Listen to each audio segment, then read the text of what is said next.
kantor KPU dan juga Melki Sedekuang lewat sambungan telepon yang saat ini masih kami coba kembali untuk menghubungi Melki. Mas Julius. Ya, Mas Julius, Ketua BEM UI Melki Sedekuang dan keluarga mengaku dapat intimidasi karena mengkritisi putusan MK soal batasan usia Capres-Cawapres. Anda melihatnya seperti apa? Ya, saya pikir ini tidak bisa dilihat sebagai satu single event ya, atau peristiwa yang lepas begitu saja. Sejak awal kami mengamati betul ketika Presiden Joko Widodo mengatakan dia cawe-cawe, kemudian dia mengatakan ada alat dan fungsi intelijen yang digunakan untuk mengawasi pemilu. Dan hari ini kami juga mendengar bahwa alat keamanan dan pertahanan negara akan digunakan untuk tanda kutip menstabilisasi pemilu. Saya pikir ini satu bentuk represi, satu bentuk intervensi terhadap demokrasi kita, dan salah satu juga bentuk tindakan yang membuat rasa aman masyarakat terancam ketika kita mau berdemokrasi.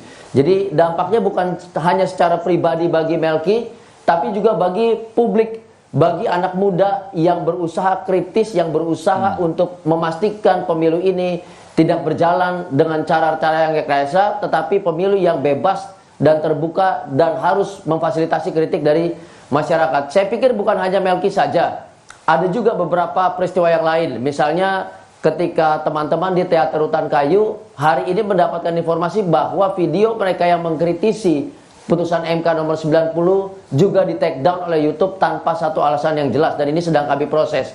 Begitu juga dengan rekan kami dari Elsam, Saudara Wahyudi Jafar, yang sudah mengalami serangan secara luring di akun medsosnya ketika mencoba mengkritisi putusan MK 90. Jadi ini sebuah tindakan sistematis. Jadi kami berharap dan kami juga menegaskan kepada pemerintah agar menarik mundur fungsi-fungsi intelijen, agar menarik mundur TNI dan Polri dari tindakan-tindakan represi yang akan berujung pada muaknya masyarakat untuk ikut berpartisipasi pada pemilu 2024 nanti. Begitu. Tadi Mas Julius Anda mengatakan bentuk upaya stabilisasi pemilu, maksudnya apa?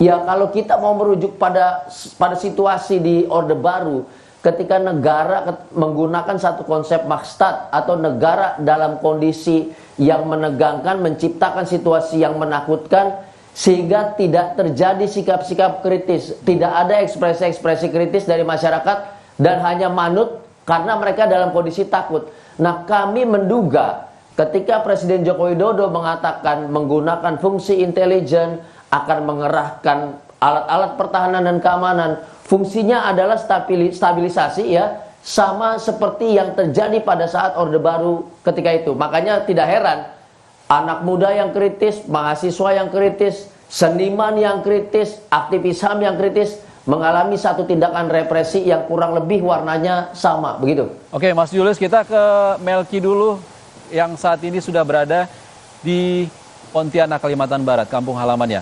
Melki. Halo, Mas.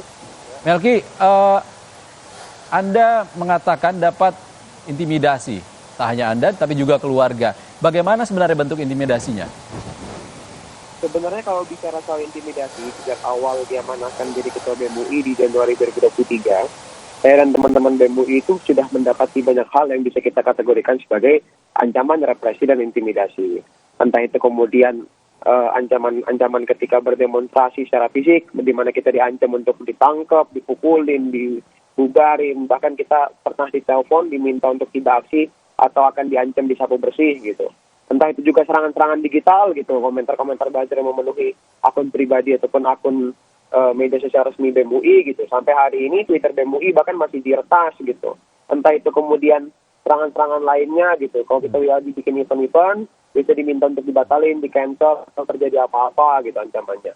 Dan kemarin di akhir Oktober saya mendapatkan kabar bahwa seorang guru di sekolah asal saya di SMA Negeri 1 Pontianak itu didatangi oleh sekolah saya didatangi oleh orang-orang, lebih dari satu orang, ada yang berseragam polisi dan tidak gitu, berusaha untuk mencari-cari identitas saya gitu. Nah, itu posisi rumahnya di mana, jadi dia ketika sekolah bagaimana, identitas lainnya, dan juga bukti-bukti personal masalah lainnya gitu. Ketika mendengar kabar bahwa SMA Negeri 1 Pontianak, sekolah asal saya kemudian didatangi, saya punya firasat buruk akan orang tua saya. Saya langsung menelpon ibu di rumah.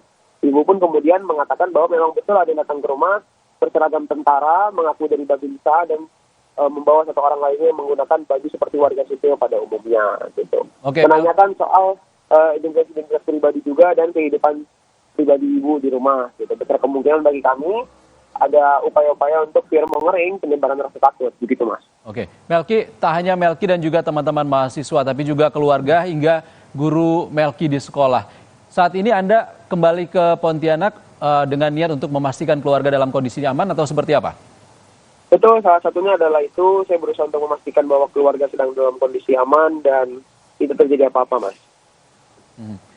Setelah didatangi orang-orang yang diduga aparat, apa sebenarnya kondisi selanjutnya yang menimpa keluarga Melki?